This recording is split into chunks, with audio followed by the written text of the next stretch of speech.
Québec met 8,3 milliards de dollars sur la table pour protéger le pouvoir d'achat et soutenir l'économie.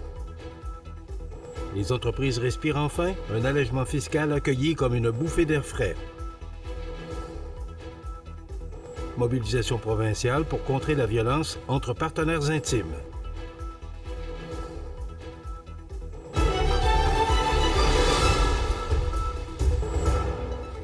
Mercredi 26 novembre 2025. Bonjour mesdames et messieurs et bienvenue à votre bulletin d'actualité sur le réseau de télévision CMA TV. Le gouvernement du Québec présentait hier, mardi, une mise à jour économique et financière d'automne qui injecte 8,3 milliards de dollars de nouvelles mesures pour protéger le pouvoir d'achat des citoyens et renforcer l'économie dans un contexte mondial instable. Selon le ministre des Finances, Éric Girard, ces actions permettront notamment de remettre 5,9 milliards de dollars directement dans les poches des Québécois au cours des prochaines années. Dès le 1er janvier prochain, les travailleurs bénéficieront d'une réduction des cotisations au régime des rentes du Québec et au régime québécois d'assurance parentale, une mesure qui représentera jusqu'à 137 $ d'économie pour un employé et 259 $ pour un travailleur autonome. Cette décision vise à soutenir les ménages éprouvés par la pression financière croissante. Le gouvernement annonce aussi une indexation de 2,05 % du régime fiscal et des prestations d'assistance sociale à compter du 1er janvier 2026, générant un allègement fiscal de 4,1 milliards sur 5 ans. Par ailleurs, Québec annule la hausse du taux d'inclusion des gains en capital, une mesure qui représente un avantage de plus de 2 milliards de dollars pour les particuliers et les entreprises. La mise à jour prévoit également des investissements de 59 millions de dollars pour soutenir les populations vulnérables, notamment par une bonification du programme d'adaptation de domicile et du programme Réno-Région, ainsi que par un renforcement des services en itinérance et des interventions sociales mixtes. Sur le plan économique, Québec ajoute 2,5 milliards de dollars pour stimuler l'investissement et améliorer l'environnement d'affaires. Les mesures d'amortissement accélérées seront prolongées de 5 ans, permettant aux entreprises de déduire plus rapidement leurs dépenses en capital.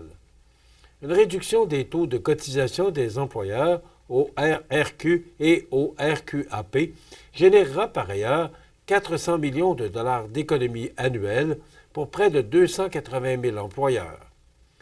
Les régions recevront aussi plus de 400 millions pour soutenir l'agriculture, la forêt et la pêche, dont 255 millions sous forme de congés temporaires de taxes sur la masse salariale. Québec investira également 65 millions pour prolonger le crédit d'impôt pour la Gaspésie et les régions maritimes, ainsi que 10 millions pour créer 10 chaires de recherche dans des secteurs stratégiques. Malgré les tensions commerciales internationales, la croissance économique du Québec demeure soutenue avec une hausse du produit intérieur brut, le PIB, réel prévu à 0,9 % en 2025 et 1,1 % en 2026. Le gouvernement confirme également sa trajectoire vers un retour à l'équilibre budgétaire d'ici 2029-2030, tout en continuant à réduire le poids de la dette qui se situera à 39,7 % du PIB en 2026. En présentant cette mise à jour, le ministre Girard affirme que le Québec demeure en bonne posture pour affronter les turbulences économiques et pour saisir les nouvelles opportunités qui s'y présentent. Les nouvelles mesures d'aide aux entreprises annoncées mardi par le ministre des Finances, Éric Girard, suscitent un accueil très favorable de la part de la Fédération des chambres de commerce du Québec et de la Chambre de commerce et d'industrie de la MRC de Montmagny. Pour les deux organisations, cet allègement fiscal est non seulement attendu, mais essentiel pour soutenir des entreprises frappées de plein fouet par la guerre tarifaire et par la lourdeur du régime fiscal québécois. La Fédération rappelle que les PME, comme les grandes industries, sont affaiblies par un contexte d'incertitude combiné aux taxes et impôts plus élevés que chez plusieurs concurrents internationaux. la réduction des cotisations sur la masse salariale prévue pour 2026, de même que la bonification des mesures d'amortissement accéléré, constituent, selon elle, des gestes concrets qui aideront à relancer l'investissement à un moment où plusieurs projets sont gelés depuis des mois. Ces mesures, toutefois, devront être accompagnées d'une véritable politique acheté québécois dans les contacts publics et du maintien du programme des travailleurs étrangers temporaires, jugé indispensable pour combler les besoins de main-d'œuvre. La Fédération voit également d'un bon œil le congé temporaire de cotisation au Fonds des services de santé pour certains secteurs, notamment le domaine forestier. Elle estime toutefois que ce geste demeure insuffisant pour répondre à une crise profonde alimentée par l'effet combiné des tarifs américains, du ralentissement du marché immobilier et de la réforme forestière inachevée. Selon l'organisme économique, un effort gouvernemental plus important sera nécessaire afin d'éviter une détérioration supplémentaire de la situation.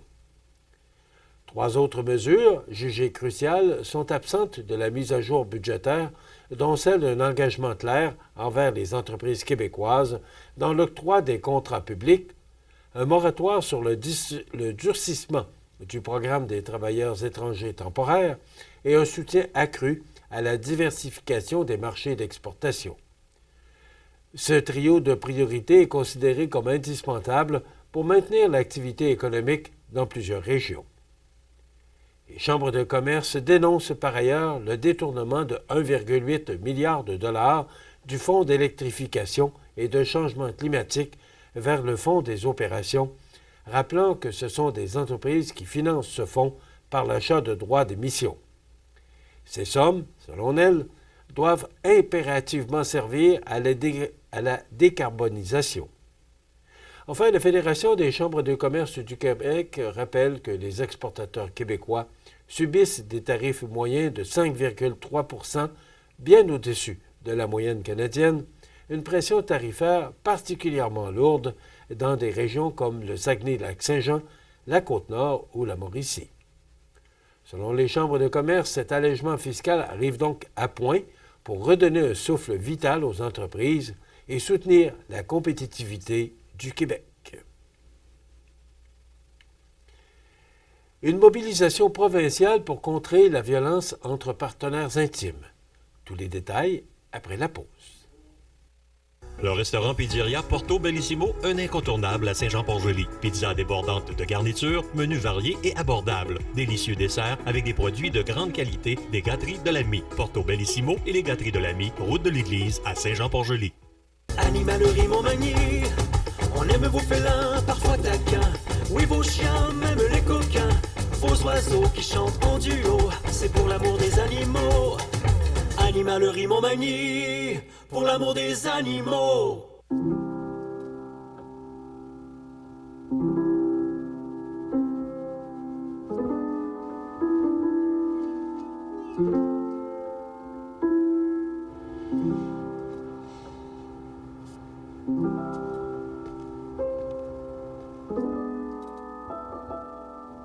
Votre présence est discrète, votre impact est concret. Centraide aide 225 organismes. Vous regardez CEMA TV, le réseau de l'information sur la Côte-du-Sud. Ce mercredi 26 novembre marque une journée d'action majeure à l'échelle du Québec, alors que la Sûreté du Québec coordonne une vaste opération nationale concertée dédiée à la prévention de la violence entre partenaires intimes. Menée dans le cadre des 12 jours d'action contre la violence faite aux femmes et aux filles, cette initiative vise à sensibiliser directement la population et à renforcer la visibilité des ressources disponibles pour les personnes victimes. Sur l'ensemble du territoire, les services policiers, plusieurs organismes spécialisés et différents partenaires gouvernementaux s'uniront à nouveau pour aller à la rencontre du public. Comme les années précédentes, les activités de sensibilisation se dérouleront à des endroits stratégiques du réseau routier, mais aussi sous forme de kiosques mobiles et de patrouilles à pied. L'intention est claire, soit celle de favoriser des échanges simples, accessibles et humains à un moment où la prévention demeure un enjeu crucial. L'édition de l'an dernier, qui comptait près de 200 opérations, a été saluée comme un succès important. Les échanges avec les citoyens ont révélé un intérêt marqué et une réelle reconnaissance envers les policiers et intervenants présents. Ces résultats ont confirmé la pertinence d'une mobilisation active et visible pour lutter contre la violence entre partenaires intimes, un problème toujours présent dans toutes les régions du Québec. Encore cette année, plusieurs partenaires majeurs se joindront à l'opération, dont SOS Violence conjugale, le regroupement des maisons pour femmes victimes de violences conjugales, la Fédération des maisons d'hébergement pour femmes, l'Alliance des maisons d'hébergement de deuxième étape, l'École nationale de police du Québec, le Service Rebâtir ainsi que le directeur des poursuites criminelles et pénales. À ces groupes s'ajouteront divers organismes communautaires locaux selon les secteurs où se tiendront les activités. Une nouveauté marquante viendra également souligner cet engagement collectif. Depuis le 24 novembre dernier, et ce pour toute la durée des 12 jours d'action, la façade du grand quartier général de la Sûreté du Québec, comme on peut le voir sur la photo, à Montréal, est illuminée d'une projection grand format du logo de SOS Violence conjugale, accompagné du ruban blanc, symbole de la lutte contre la violence faite aux femmes. Un geste fort, posé au cœur de la métropole pour rappeler l'importance de la solidarité. Comme le souligne Jocelyne Jolin, directrice générale de SOS Violence conjugale, cette opération est désormais une activité phare permettant de porter un message clair et mobilisateur directement auprès de la population. Une parole qui résonne plus que jamais.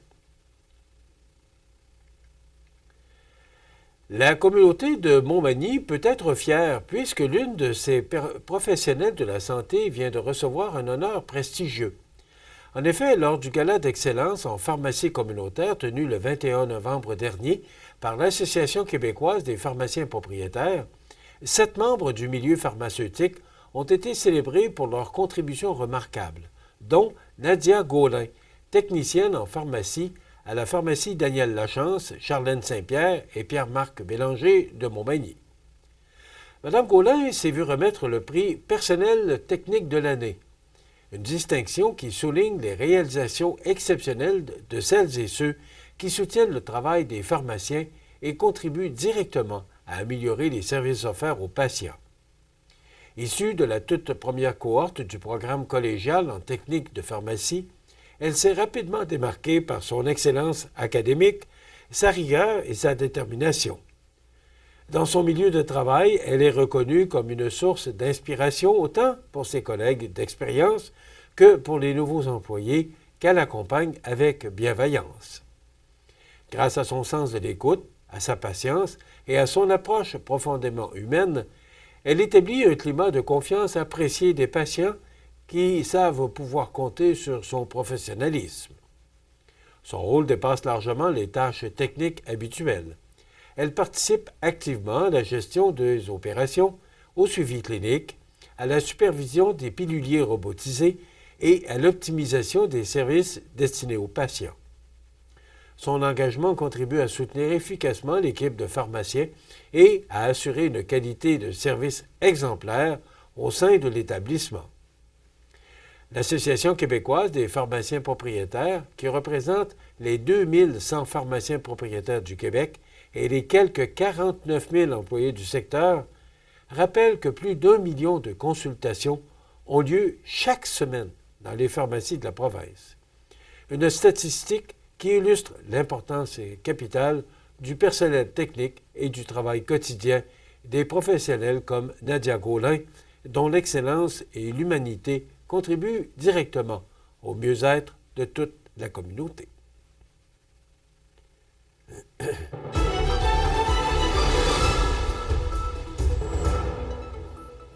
Au sport, un excellent match de hockey a été présenté à Montmagny dimanche dernier, mais qui n'a malheureusement pas tourné en faveur du Caron Industrie de la Ligue junior 2A, qui a subi une défaite crève-cœur de 4-3 en prolongation face aux Cités Construction de Disraeli à l'aréna locale. Charles-Étienne Lemelin a marqué les 3 buts du Caron Industrie, représentant ses 12e, 13e et 14e de la saison. Le prochain match, dimanche le 7 décembre, 14 h, alors que l'équipe locale recevra les Beaucerons de Sainte-Marie. Voilà ce qui complète votre bulletin d'actualité de ce mercredi 26 novembre. Dans un moment, les prévisions de la météo. Et le menu de cette émission pour aujourd'hui, dans quelques instants, on vous présente la chronique culturelle des Arts de la Seine et on reçoit Madame Tamara Zagara, intervenante du Havre des Femmes, qui viendra nous parler justement, on en parlait dans le bulletin nouvelle, de cette journée spéciale du 26 novembre et également de l'arbre à chanter qui est destiné au Havre des Femmes. Et dans les trouvailles d'Audrey, Audrey Saint-Pierre s'est rendue chez ND Coiffeur et Ed Spa, donc elle nous fera part de ses trouvailles. Bien sûr, il y aura les commentaires d'actualité de fin d'émission et les avis de décès.